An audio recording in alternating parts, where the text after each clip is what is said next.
On this program, I'd like to talk about The Dream Giver by Bruce Wilkinson.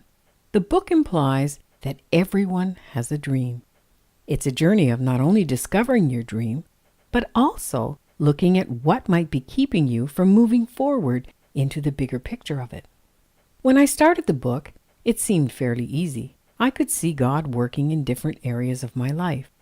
The experience that I want to share with you took place during one particular chapter, where the dream giver says, "Give me back your dream." I thought I had done that, but God spoke to my heart and said I was still holding on to it. When I asked him how, he proceeded to show me what I was holding on to. Then he showed me why I was doing it. My dream started in the church. It was there where I was first recognized as a pastor's wife. I was president of the Women's Missionary Group. I also started a group called Saved, serving another victim equally distressed. It was for the wives and children of inmates. I ran an Overcomers 12-step group, and I was a Sunday school teacher. My big dream, though, is to speak and to write and to be an encourager and to complete a book that will change the way women see themselves. And then, of course, the ultimate bigger dream is to teach what the Lord has shown me. Fear of failure is one of the giants that the book says will be in opposition with your big dream, and that's true. Sacred boundaries had been violated early in my life, and trust was a thing of the past. I felt only God really knew me, and I was jealous to know him in the same way. I have heard it said that a person really doesn't have much to offer until they're over 50. All of life is an experience, and every age is to be enjoyed. But we sometimes don't have an appreciation for our experiences until they are part of our past. It's not easy going through the wilderness. I had an expectation that I was not aware of. I was looking to be restored to my former place in the church.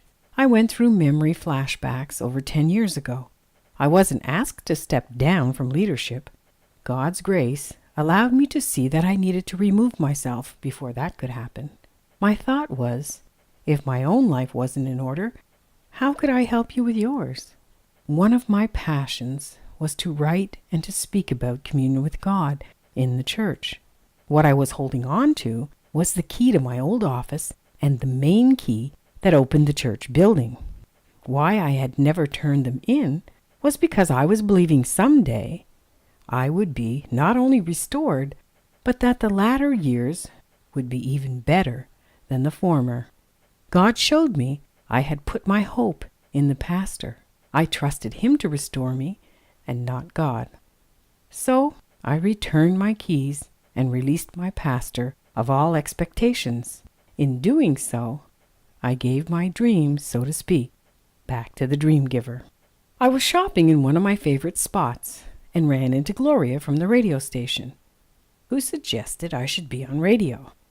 I immediately referred her to all the other people in our ministry because I didn't think a secretary would be too interesting of a topic, and that's what my day job is. She never mentioned exactly what it was she had in mind, and I just assumed she was looking for someone to elaborate on a particular aspect of our ministry.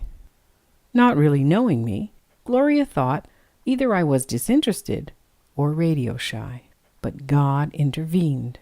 2 weeks later, we met again, and she felt prompted one more time to approach me.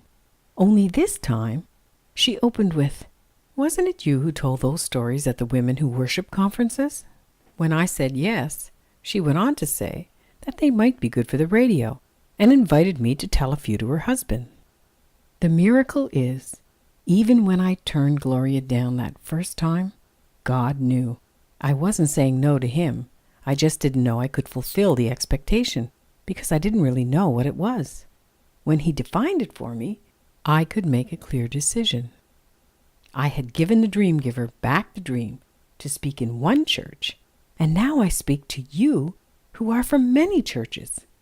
CJRI is now known as the Faithway Radio Network because it reaches a broader audience. Online, they're listening to us in France, Switzerland, and other places. We are now working towards syndication, which means more listeners. If you've been thinking it's too late for you to fly with your dream, don't you believe it. That's another giant coming against you. If that happens, remember the bee and realize that scientifically, its wings are not supposed to keep it in flight.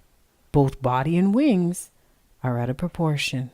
It's been said the only reason a bee flies is because God told it to. This is Lynda Lewis reminding you to never give up on your dream. It may be right around the next corner.